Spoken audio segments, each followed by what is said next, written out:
Hey nerds, Farmer Jesse here. Welcome to Growers Daily, your daily dose of ecological farming insight. It is Friday, September 26th, 2025, and today we're talking fungal to bacterial ratios for soil health and whether it means anything for you. We discuss biochar and the death of curiosity, and it is Feedback Friday, so let's do it.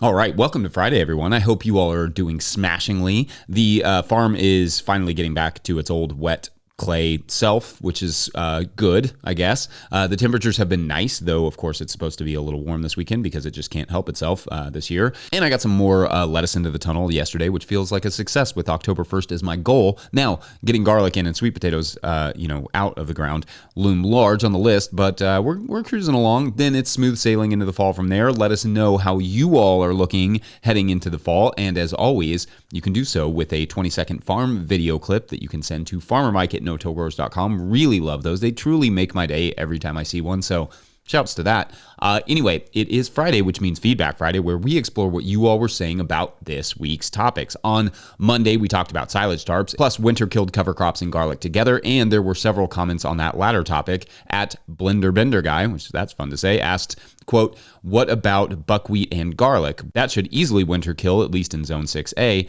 I'd think it would lay down a good mulch," end quote. So great question here. Buckwheat will definitely winter kill, and I actually have some planted as a winter kill cover crop, not with the garlic, but in another place that I will definitely need it to winter kill. I don't want it going to seed. But the challenge with buckwheat is that it is extremely thin in both the roots and the above ground biomass, so it doesn't really lay down much of a mulch. Generic bean could be, work a little bit better, have a little bit more biomass. They're still pretty thin, but not quite as thin as buckwheat. But the nice thing with the peas is that they will survive a few frosts, then they will continue to get tall, fix some nitrogen in the process, and then they'll die, creating a little bit of a mulch. I mean, it's not much of a mulch, but it's something at least over the winter. Buckwheat is just a little too tender to make a huge difference there, I'm afraid. At YKing333 asked, quote, "Any reason you shouldn't put the garlic and the winter kill cover crop in at the same time, as opposed to separated by a week or so? I'd find it easier to do it together so it's still clear where I planted the cover crop. I feel like after a week, I'd lose my place," end quote. Great question. So some of that will depend on your location and your garlic. For me, it makes sense to spread the planting out, plant the winter kill cover crop first and then the garlic later, because I want the max amount of biomass from the peas, from the pea cover crop, but I don't necessarily want to plant my garlic too early out of fear of it getting fried in the cold after growing too tall before the winter really hits. In other words, I just don't want to plant my winter killed peas at the same time as my garlic, so the separation of a couple weeks is the trade-off there. And doing it in rows makes it easier because I can plant my garlic in between those visible rows of peas. Easy peasy. I'm just going to let that one sit there for a second. On the silage tarps front, at TMC Rock wrote, quote, "Question on the silage tarps. I created my garden with a tarp 4 years ago. Tarp from April to July in Oklahoma. I am now fighting crabgrass, Johnson grass, and some Bermuda." Well, that's quite a mix there. Sorry for that.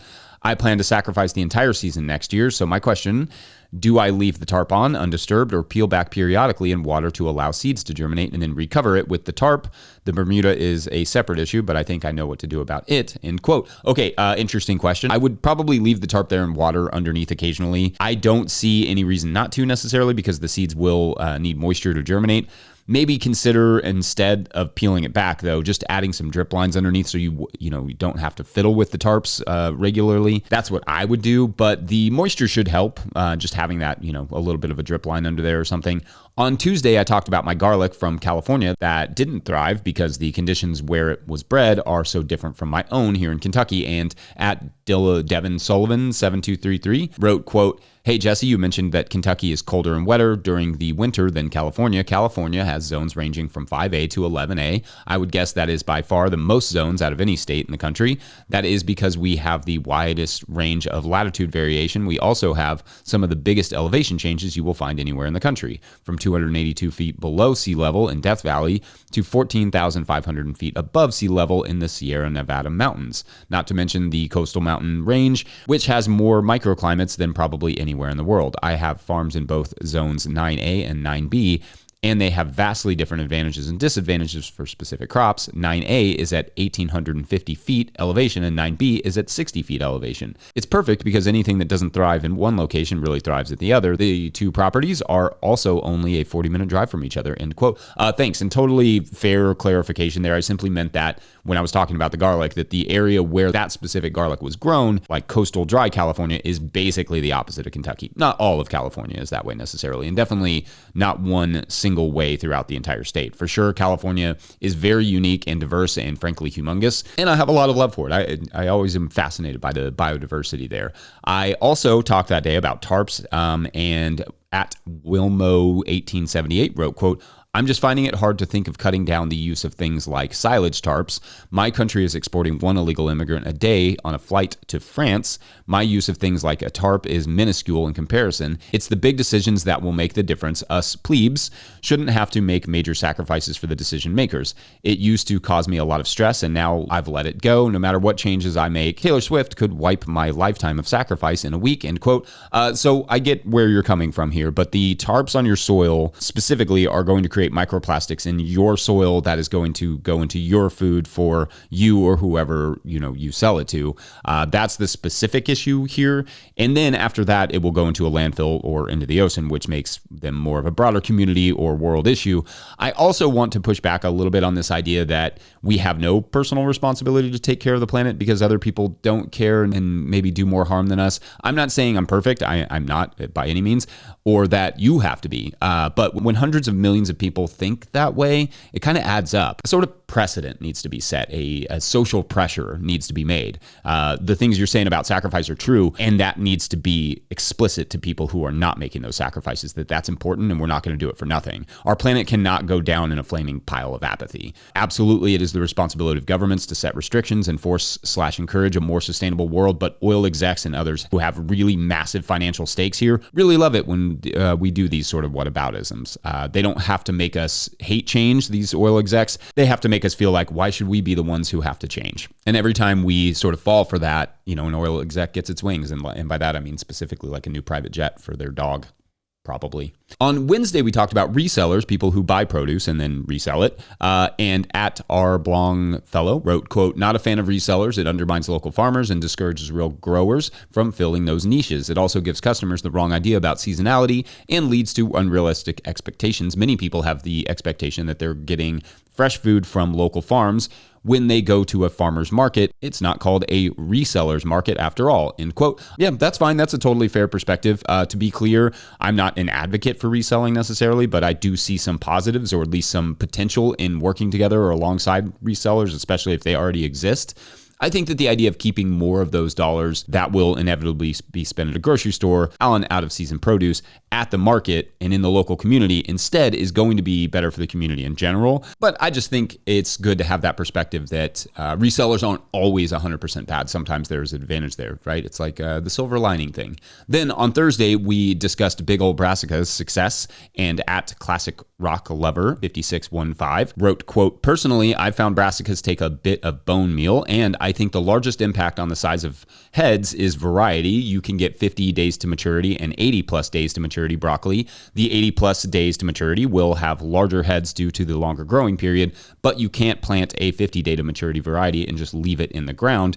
And extra 30 days to achieve a larger head. It will bolt on you, end quote. Yeah, I mean, nothing about the bone meal. That really will depend on your soil tests, but a good addition here. And I also find that those longer season ones, and this is true of most longer season crops, have more complexity in terms of flavor. They've just been in the ground longer and been able to, collect more nutrients and just become more interesting overall. Also this week, I think it was Monday, I don't remember where I got this quote from, but at Farmer Michelle wrote, quote, why did no-till growers become a 501c3, end quote. And I covered this when it happened, but essentially we have always operated no-till growers like a nonprofit, even though we were a for-profit company, just giving away the information and trying to be creative about how to make that financially possible for ourselves. Then, especially as TikTok started to, cut heavily into YouTube ad revenue, which is going to get a lot worse as AI saturates the creator market and information space, taking taking even more eyes away from things like YouTube. We needed more money to just keep it going, and just realized that we were cutting off a whole potential funding source in grant funding,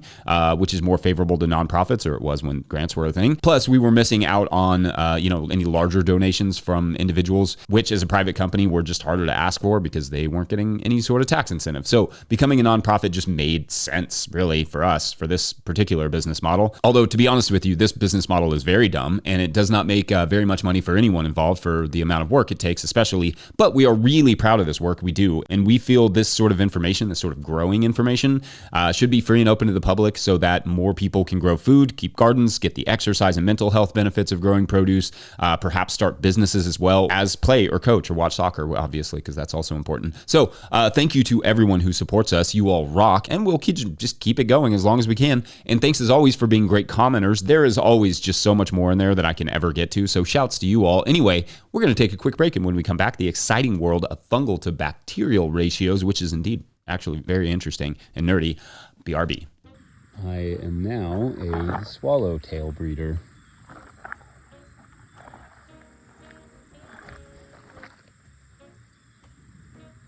Today's episode of the Growers Daily is brought to you by Farmhand. Farmhand is the virtual assistant built for farmers, helping CSAs scale sales, run error-free fulfillment, and deliver 5-star service. Whether you're at 100 members or 1,000, Farmhand helps you grow without burning out. You've heard us and our farmers right here on Growers Daily. Explore farmer wins and learn more at farmhand.partners/no-till. That's farmhand.partners/no-till. All right, back to the show. If you, the listener or viewer, are enjoying this podcast, getting even a small amount of value from it, consider supporting our work over at patreon.com/no-till-growers. I will try to get to questions from everywhere the questions come in, but I will always get to your Patreon questions now. Today's Patreon question comes to us from Patreon member Bill Marshall, who asks, quote, "Hello, Jesse. Would you discuss the topic of fungal to bacterial ratios in soil? How important is it to plants during the various stages of germination and growth? What I've read indicates 1-to-1 ratio is desirable, but that seems oversimplified. Do you look at this ratio in your beds? If yes, what soil test do you utilize? Within the context of your methods, what processes/non-synthetic inputs might help growers work towards a favorable ratio in their context and desired crops?" End quote. All right, Bill, thanks for this question. And it's something that has come up several times over the years, but I don't hear people talk so much about it lately. And I think part of that is really because even the researchers are still trying to understand how important this is, if at all, and for which crops. All right, so to back up, the argument is essentially that you want your soil in balance of fungi to bacteria for the best production. Like, you don't want it overly bacterial or overly fungal. Overly bacterial soils, often associated with tillage, can equate to high nutrient turnover, thus loss of those nutrients, which amounts to lower carbon sequestration and organic matter production, etc. Soils with lower bacterial but higher fungal levels, like in a forest, tend to have slower decomposition and lower available nutrients, but rather retain the nutrients for longer. Having fungal dominant soils in a garden is not a common thing because gardens are, by their very nature, with the types of plants we grow, recovery species mostly. Their whole thing is to recover land that has been disturbed, and along with the fast turnover, tend to lean more on the bacterial side of things. So, okay, what then is the ideal ratio for gardens or market gardens? Well, like I said, researchers are still trying to figure that out, but the short answer is that the ideal ratio is just biodiversity. That's it. Different bacteria, some fungi, both saprotrophic and mycorrhizal, some arthropods and beneficial nematodes, and etc. Effectively, you want a wide array of healthy soil life with a good amount of bacteria, but also some fungi. So do I look at these ratios? No, not really. I like to see that there are, fungi, bacteria, and a diversity of critters in the soil in either our Haney soil tests or in the microscope. But beyond that, I'm not overly fixated on this exact idea. This is especially true because accuracy in testing is, hard to accomplish to even figure out what ratio you have. Studies demonstrate that accurate measurements are really only conducted through phospholipid fatty acid (PLFA) tests, but even those are not necessarily consistent across labs, so you may get two different readings from the same soil sample because, soil is incredibly dynamic, inch by inch, and people test things differently. The best way to increase that diversity, ensure you have a workable, quote-unquote, ratio of this soil life is to not overly pulverize the soil. Heavy tillage favors bacteria, especially at the level of the rhizosphere, And well-made, well-cured compost from microbial populations and microbial habitat will help as well. Composts that are cured right can also contain a good number of beneficial fungi, so want to make sure to properly make that compost.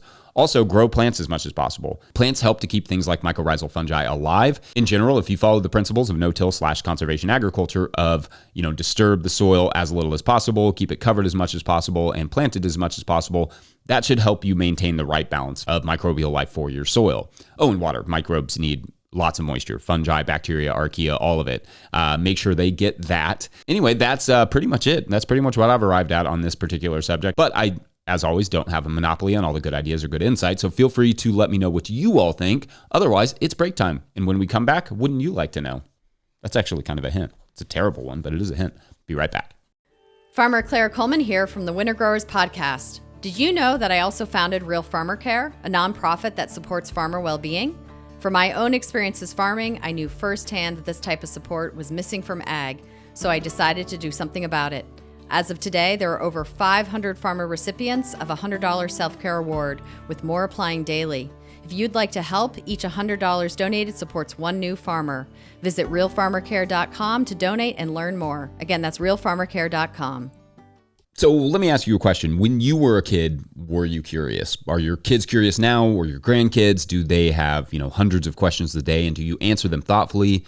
Now, are you still that way? And do you encourage your child's curiosity? The thing is, and the reason I ask, is I've landed on this concern I have with the world, one that I have in some ways expressed here before, that curiosity is somewhat dead, or at least dying among adults.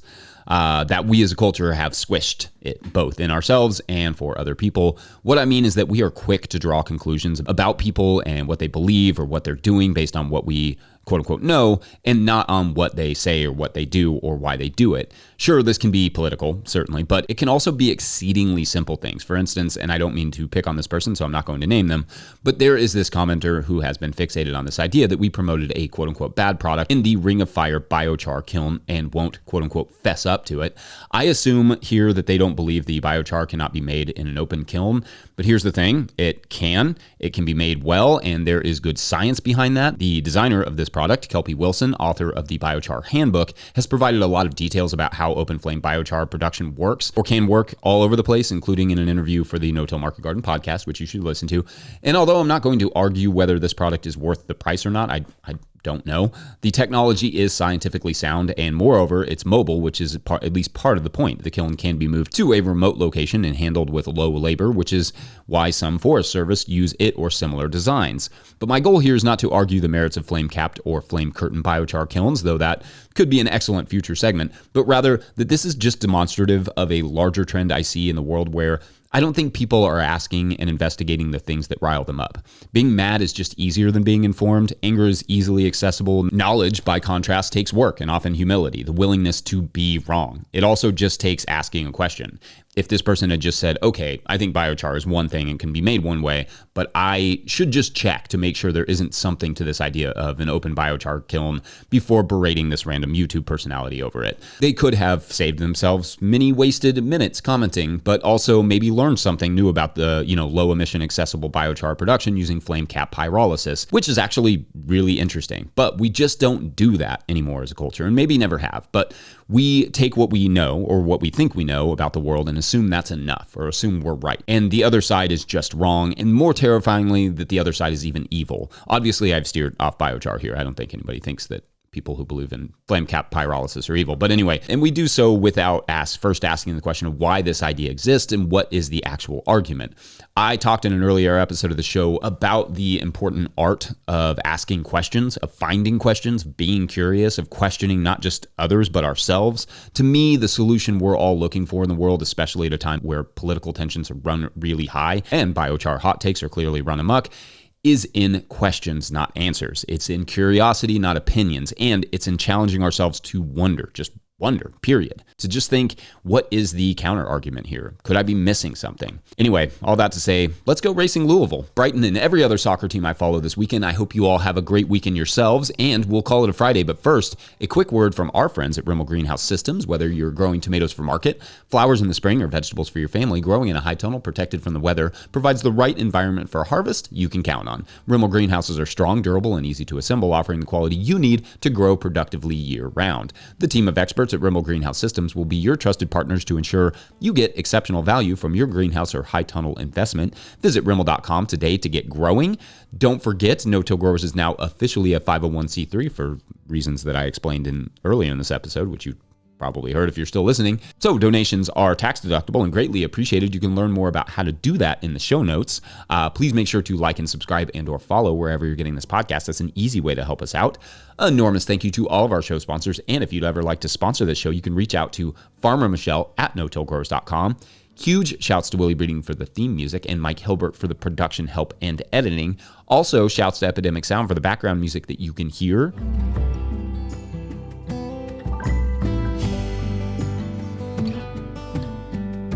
Pick up a hat or a copy of my book, The Living Soil Handbook, at notillgrowers.com to support our work. Big thank you to everyone over at patreon.com/notillgrowers, where at a certain level, or if you just bump up from one level to another, you sign up in the month of September, you get a shout out on the show. So big shout outs today to Bill Barnes, Jay Mulder, Kyle Richardville, Patrick Weaver, Alex and Oliver, Bill King, Chris Yates, and Ian at Grindstone Farms. Shouts to all of you. All right, so keeping the story going, our farmer, Susie, has tossed a few peanuts to the boar who's caught in the fence and standing between her and the getaway. And it's eating, the boar is.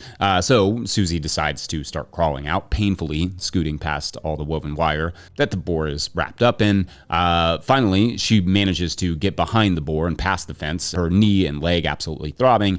And she notices something. She notices that she could fairly easily pull the fence in one direction and the boar would, if it pulled back, be freed.